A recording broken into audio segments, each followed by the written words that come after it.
Hey there, welcome to Izzo's Place. Thirsty Thursday.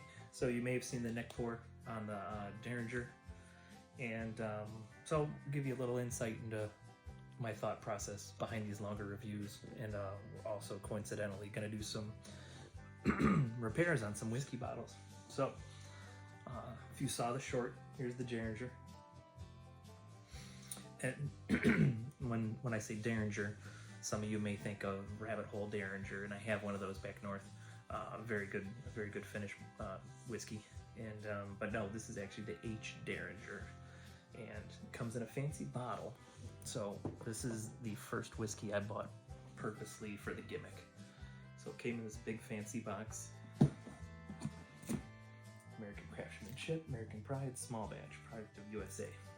And I'll go ahead, may as well read you the box. H. Deringer Bourbon Whiskey. Our exclusive Bourbon H. Deringer is a tribute to one of an American famous gunsmith, Henry Deringer. So H. Deringer, Henry Deringer, there you go. He designed the Philadelphia Deringer, a popular concealed carry percussion handgun of the era. Because of their small size and easy availability, Deringers sometimes had the dubious reputation of being a favored tool of assassins. The most famous Deringer used for this purpose was fired by John Wilkes Booth in the assassination of Abraham Lincoln. God created man, Deringer made them equal. So it's a little violent. I'm a peaceful guy, so I might own a BB gun. I think I don't have any guns other than that. But the case was so neat, I couldn't help but buy it. Aged in new charred white oak casks, extremely small batch offering, unmatched character, and incredibly smooth. Product of USA. Alright, so it came with this big old box. And the neat part is it came with this little Deringer. So we got the bottle, came with this glass cork like that. And actually, this cork, it's got a synthetic cork in it. And I like the gold rope around it. It's just a neat bottle, and it's twisted like that. It's good stuff. So it also comes with this auxiliary cork, but as you can see, the cork didn't hold up. I only put it in the bottle like once and took it out, so I'm a little disappointed in that.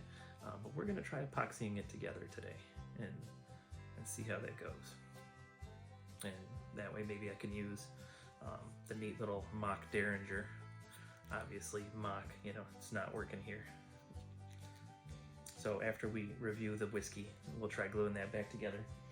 And also, if I've got epoxy out, this isn't ready for its long review, but the cap came off the cork. So we'll try gluing that back together. Almost looks, I don't know if that's like the normal glue that's on there or if I already tried this once. I don't remember trying this once. Look at that though. It's almost like a sticker instead of an adhesive. Well, I mean, it's an adhesive, but it's almost more like a sticker than a glue. I think the epoxy will do much better. But hey, you're not here for this, or if you are, that's a bonus at the end. We are here to review this Deringer before we repair anything. So let me just look at it for a second. So yeah, H. Deringer, Bourbon Whiskey, American craftsmanship, American pride, small batch. 46% alcohol by volume, so that's what, 92 proof.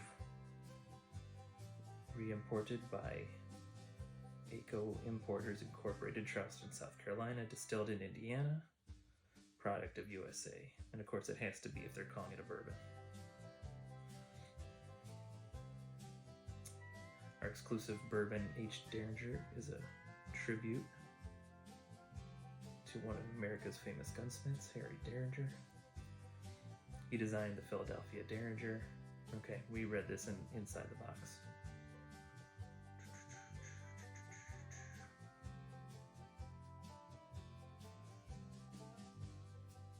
Alright, we got some tasting notes. We'll look at that later though. Aged in new charred white oak casks. Extremely small batch offering. Unmatched character and incredibly smooth. Alright, and like I said, we'll look at they got the mash bill here though. We're going to skip the tasting notes and the aroma, but we'll look at the mash bill. Mash bill is 75% corn, 21% rye. Seems like a pretty high rye mash bill. and then 4% barley malt. So very cool. So let's go ahead and taste this thing.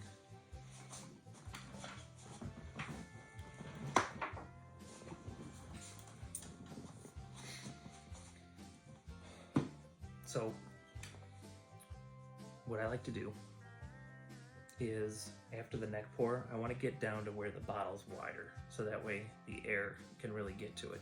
So I try to drink it down a little past like a label. I try to like pick something and pick a level, and when I get there, then I try to let it sit for a little bit. So I got this down a bit, shared it with some friends, had a few pours myself, and then I've let it sit for a good three weeks or so after that, because I want that air to get in there, kind of mix with the oxidize the whiskey a little bit, let it open up, and see if it changes anything from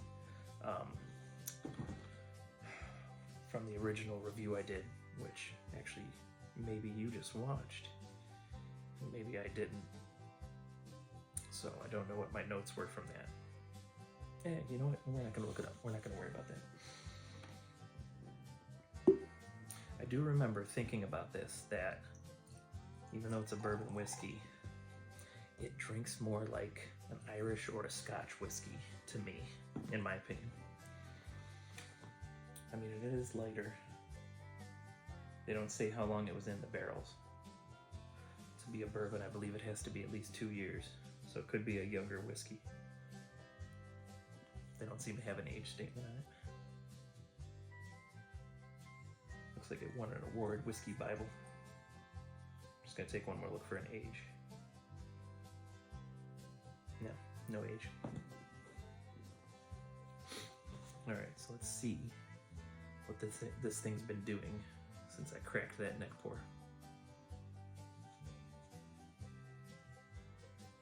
Boy howdy, if you gave this to me blind, I would swear it's like a really smooth Scotch whiskey. It's got like a wheat smell, like that I attribute to Irish whiskeys. But then it's got like a little bit of smoke or peat going on. And that might be from the malted barley. Although that's only 4%, but that's, you know, it might be strong in here. Sorry, getting over a cold. All right, let's see what kind of notes I can pull out of here.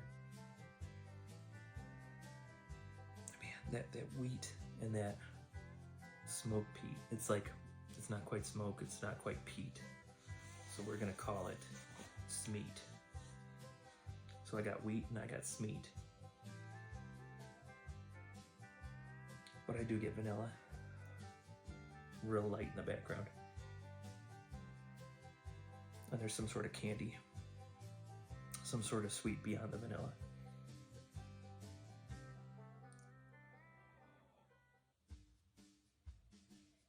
All right, let's go ahead and taste this thing. Let's see, have I had any whiskey today? No, it's my first pour of the day.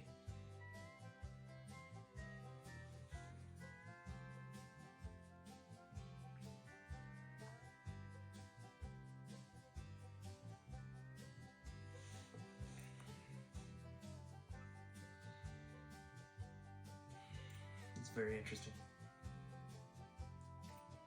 So the wheat kind of comes through. Tasting it, I would swear it's an Irish whiskey.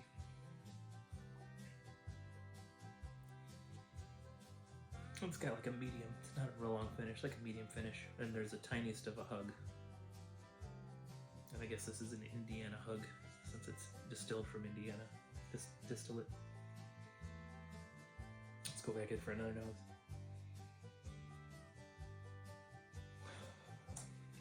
You know what, and I don't even know if I should be doing a review right now. I should make sure I pre-record some for times when I'm congested. Even with the congestion, though, I'm getting a lot of stuff out of this.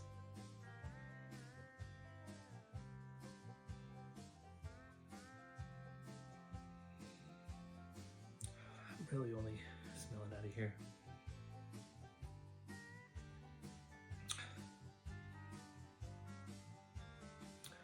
So the wheat and the smeat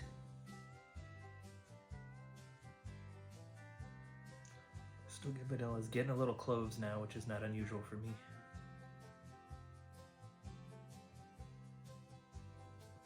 The candy smell turned into clove, so maybe it was like a licorice, like an anise, and kind of maybe that's what the candy smell I was smelling originally.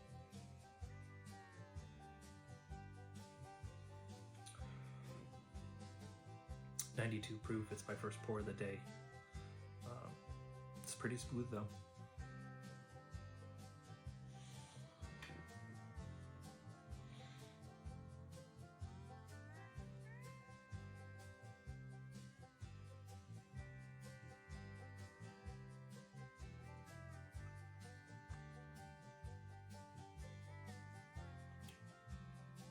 It's got some good mouthfeel. It's got a little bit of oiliness to it. Man, what is that? It's like there's a little bit of cherry on the palate, a little bit of dark fruit, like a black cherry. The wheat and vanilla are still there. None of the smeat comes through. The smeat's only on the nose. That's pretty neat. Little to no hug on this second pour, so that might have just been because it was my first pour of the day. I believe this was like a little over $100 at Costco.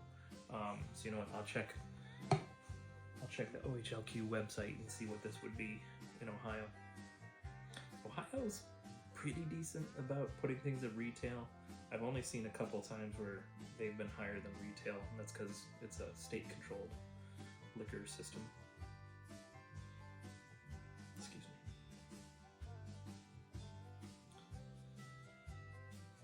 H. Deringer.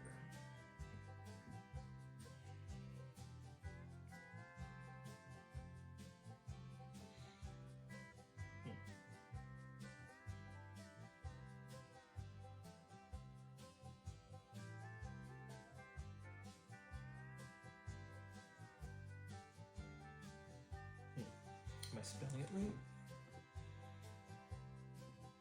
No, it's spelled different.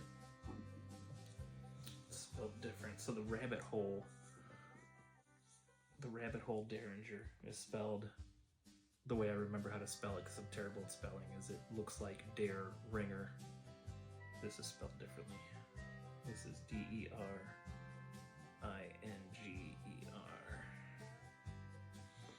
Getting no results on the OHLQ website. That's annoying.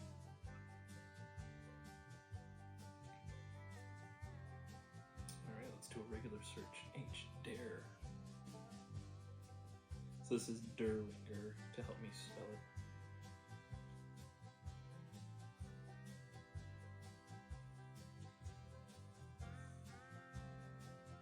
Alright, so I don't know what it is on retail, but all these websites, and some of them are pick it up tomorrow kind of deal.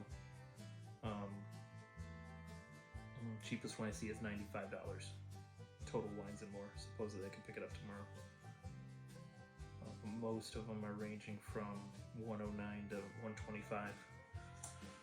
And you're paying for a presentation with this. You know, you're getting the extra cork in the shape of the Deringer. You're getting the box, so it's not surprising that it's a little pricier. It's going for the third nosing now. Kind of giving my nose and palate time to acclimate. The smeat's a little stronger on this third nosing.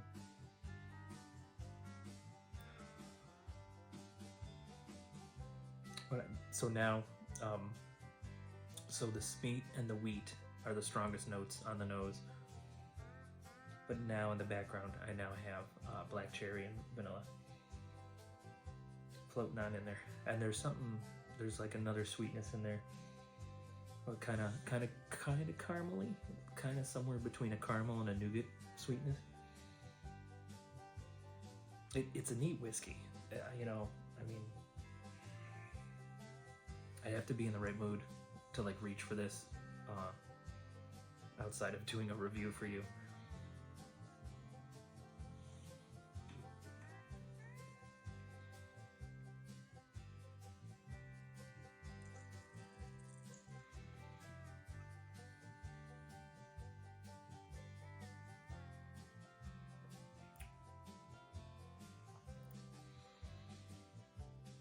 Yeah, the now that I'm acclimated to this, the Indiana hug's all gone, so it's not burning its way down anymore. Yeah, there's no Smeed on the palate still. Cherry, vanilla, and wheat on the palate. I feel like this might be a good whiskey to transition if you're a Scotch drinker or Irish whiskey drinker, and you're transitioning into learning about bourbon. It might be a neat pour to have. But if you're transitioning to bourbon, I don't justify over $100 on your journey. That's just me. So am I glad I bought it? Yeah. Will I buy another one? Maybe only if I find it at Costco, because that was the cheapest price. Except for there was that one that was $95. There's so many other things I want to try and buy that I don't think I would revisit this for a while. But I'm definitely not disappointed I bought it. I am disappointed in the cork, and we're going to try to fix that.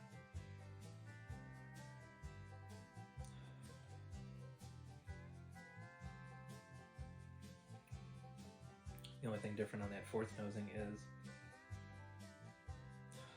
the wheat is mixed with grass clippings, but the vanilla, the cherry, and the Smeed is still there. It's an interesting pour. It's definitely interesting.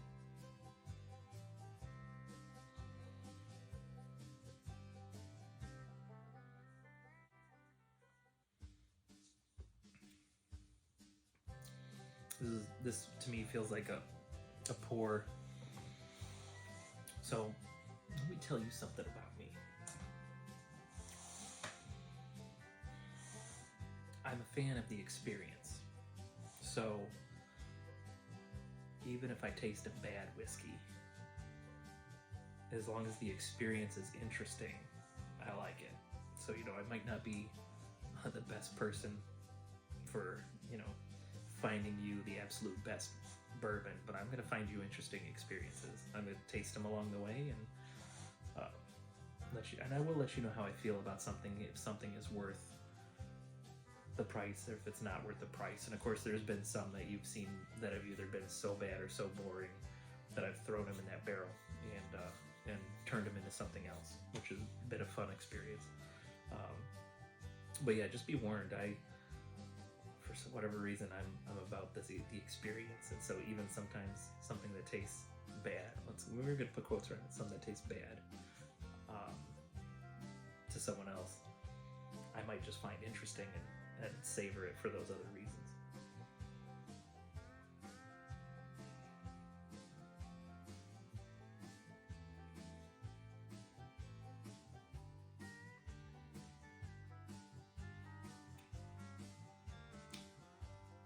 In case you're wondering, every once in a while I'm beating my head.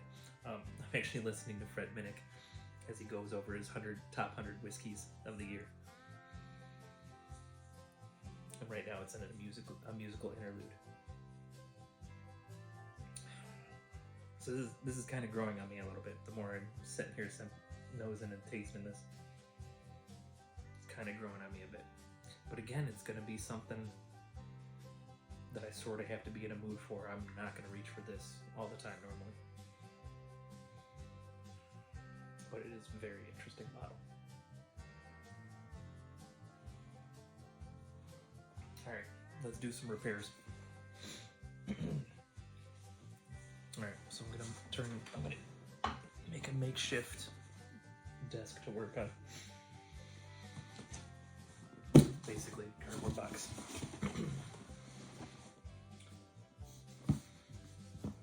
So I know there's Gorilla Glue somewhere in this house, and that's what I was going to use. I couldn't find it, so I found this JB Weld. So it's clear weld, quick setting epoxy. So in 5 minutes, it should be holding up. Excuse me. All right, so let me see if I can figure out how this went. Looks like there.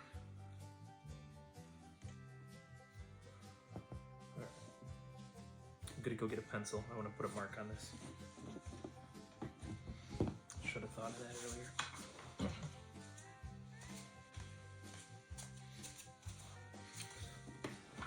Okay. Alright, So I got it where I think it needs to be. So I'm just gonna put a little mark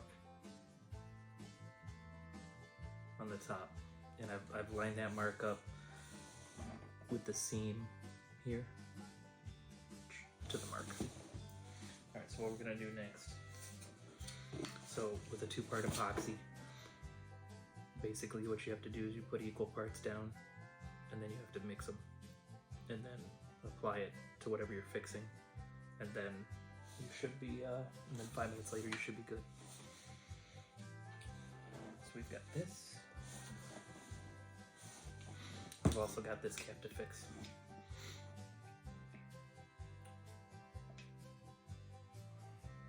So I think what I'm gonna do is we're gonna put some epoxy on here first and pop this on and set it aside. And then we'll fix the Deringer. But we're gonna do them both. We'll kind of do it boom boom, do it kind of quick.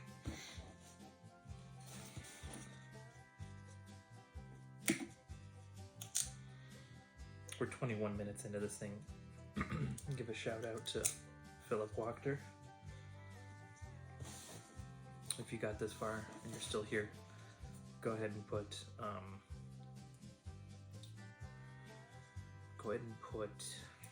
top 100 in your comment, since I'm listening to that. All right, how does this open up? I've never used this particular model before. Seems like this should come off. Maybe we aren't fixing stuff tonight. I really want to though. Okay. Okay. Don't have to cut anything.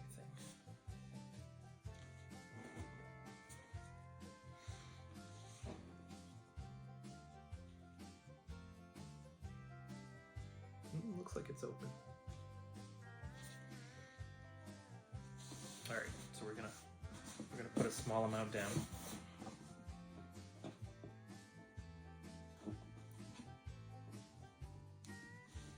Come on, now we need some from each.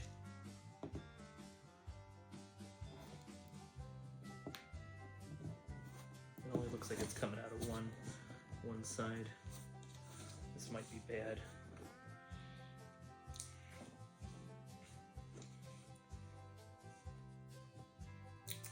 All right, well, one of the sides is frozen up.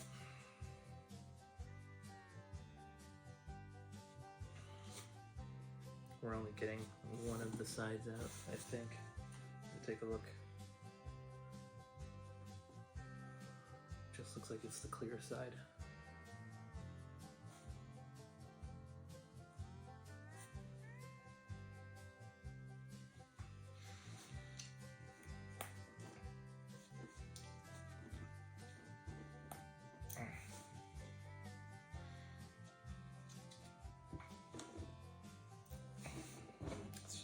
Out of this side. All right. I'm gonna go find a needle or something.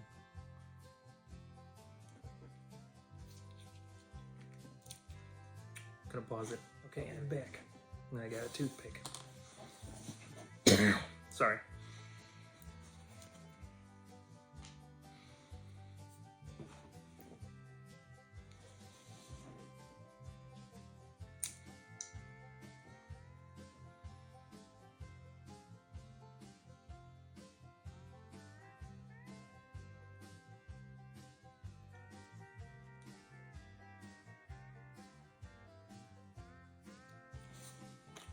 That's enough.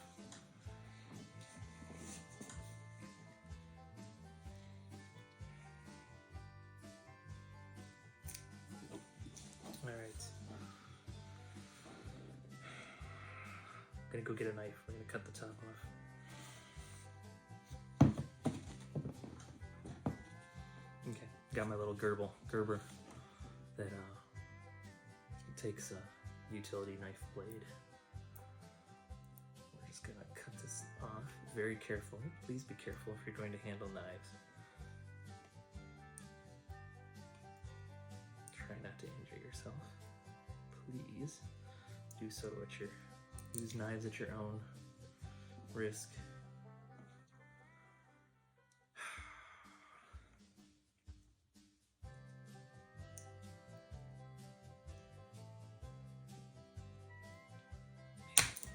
Okay, cool. I managed not to hurt myself. Okay.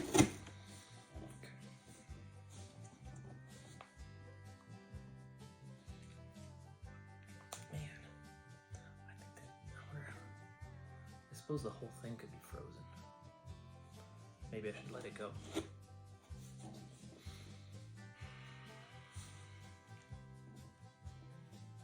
Picked like the darkest room in the house to do this. Of course, everyone's. Yeah, not everyone. Some people are asleep, so.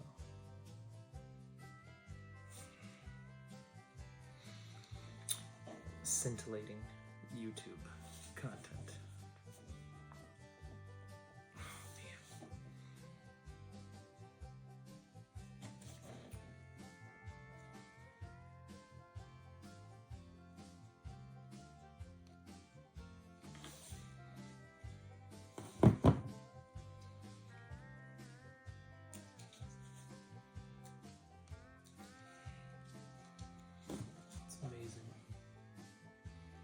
This could be old. Could be all hardened up inside there. Could be a tiny piece of the toothpick jammed in there too, I suppose.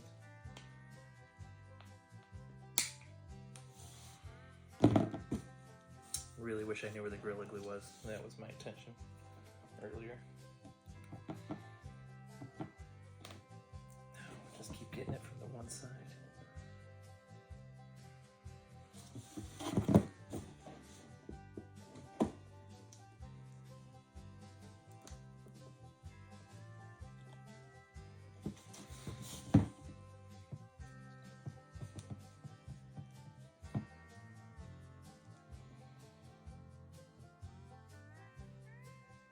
Okay, it took a heck of a lot, but I managed to goose some out.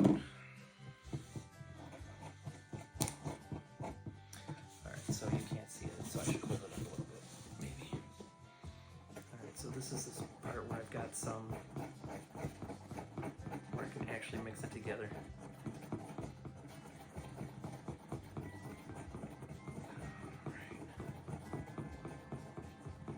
Alright, so we're gonna mix that.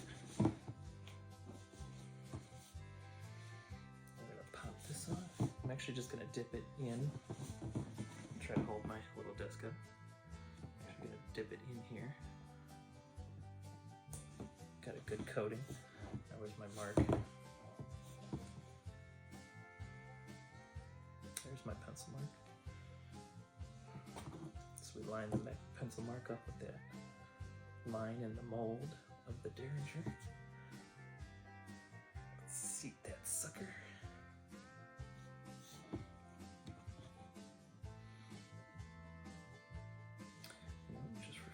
Kind of put a little bit on the edge. Help with the holding power, hopefully.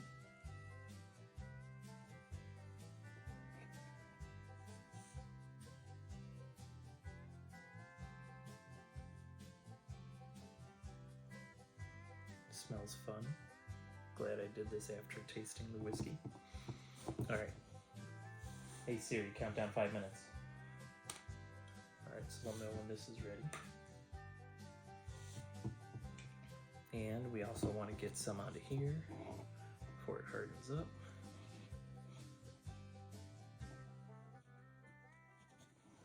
Alright, so we'll get some in there. I'm going to try not to get it anywhere where it'll touch the bottle. I'm sure I can get it back open if I have to, but wouldn't that be fun if I sealed up my bottle of whiskey by accident? Okay, we're just going to pop this right on there.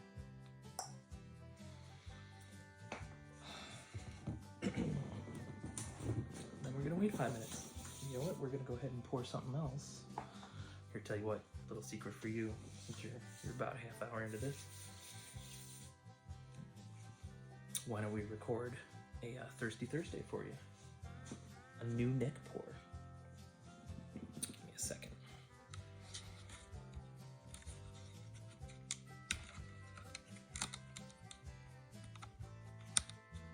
Sorry about the shaky. Okay.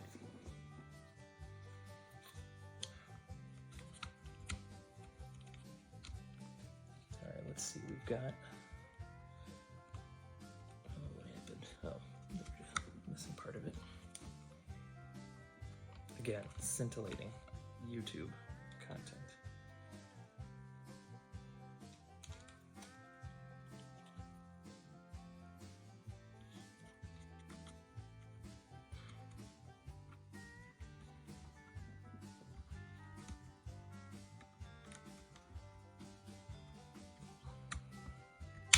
Okay, sorry about all the shaky.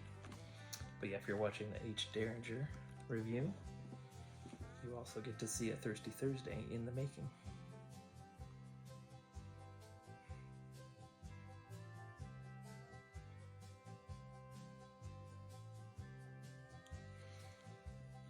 But of course, we'll edit it later. All right, let's see. I did the Sagamore, I did the rye. I got a different blue note there. I got an Old Forester 1920. Let's clear our palate first.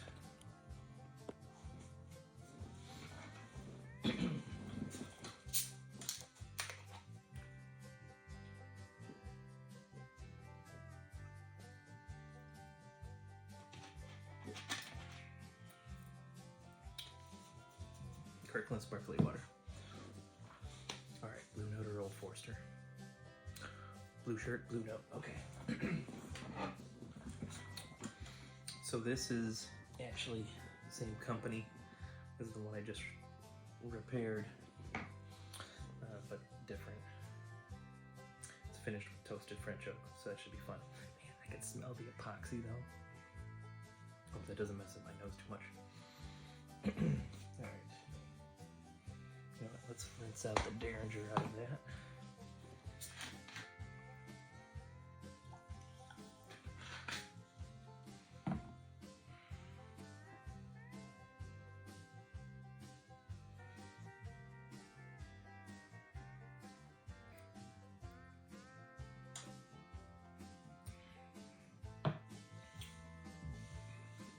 Here we go.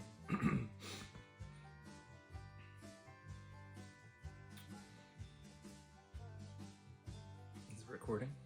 Let's get rid of it. It was, but it didn't look like it was working.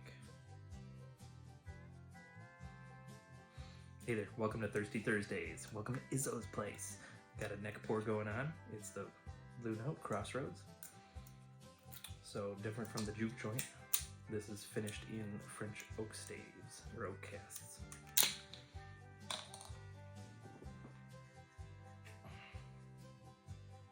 I think these Blue Note caps are interesting lately, but that was a good pop.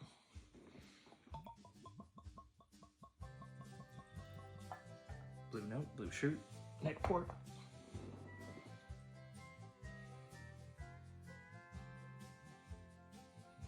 Ooh, very sweet on the nose. I'll have to think about that one.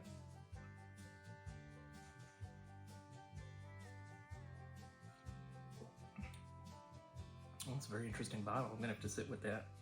But of course, you see my notes here in the lower part. Thanks for hanging out. Check out the longer review. Thanks for hanging out. Check out the longer review. I don't know how well that worked. All right, I'm reviewing it now.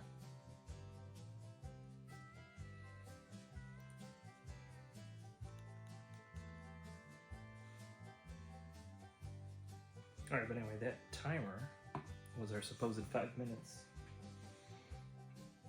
I probably shouldn't pull on it. Probably should leave it overnight because that did not. Because that epoxy's old. You know what? I am gonna leave it overnight, but it does like a little bit of pulling that I'm doing. It's not coming off easy, so. But the epoxy's a little sticky, so we're not gonna touch that tonight. We're gonna let it sit overnight. Hopefully it's repaired.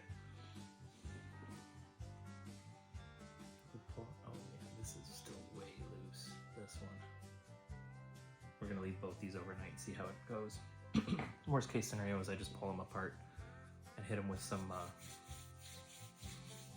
Gorilla Glue finally, because I know we got some in the house, but I'm not waking up Mrs. Izzo to find it.